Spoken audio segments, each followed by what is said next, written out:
A reunión do luns en Rabellaso serviu para alonxar aínda máis as posturas de confraría e concello. Para o patrón maior foi un fracaso que ve como un ataque á organización da Festa da Ameixa e ao pobo de Carril. Foi para nós decepcionante e vergonzoso.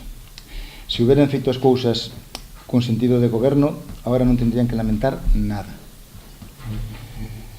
Nós si lamentamos que non haya un goberno de altura, o sea, a altura do Concello de Vilagarcía. Para Villanueva, coa súa actitude, o alcalde busca culpalos dun erro do seu goberno. Ademais, asegurou temer que esta situación poña en perigo a consideración de interese turístico de Galicia da Festa da Ameixa. Iso sí, non se plantexan mudar a cita de data. Hai 60 órdenes, ou 60 e pico ordes gastronómicas, algunhas internacionales, que xa teñen tamén comprometido. Hai unha invitación feita formalmente, non unhas, non varias invitacións a distintas autoridades, entre elas o presidente da Xunta.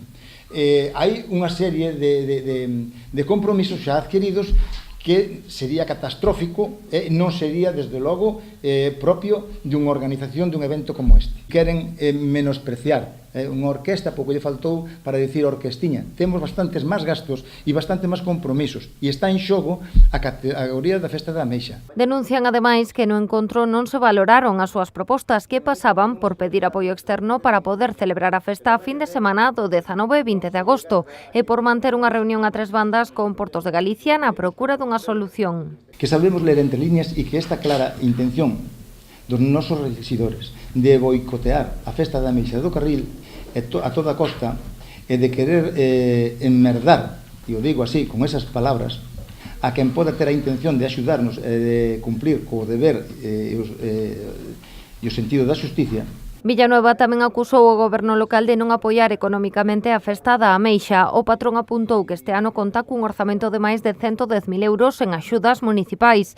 O ano pasado a achega local foi só de 3.500 euros. Pola contra, o Festival das Revenidas, asegurou, recibiu 17.000. Si finalmente isto acaba en que non se pode facer, porque lóxicamente se Portos non nos dá permiso, non nos dá autorización, non se pode facer. Non se pode facer en casa allea sin a autorización de quen manda aí, non? E tamén de outros permisos pertinentes, lóxicamente.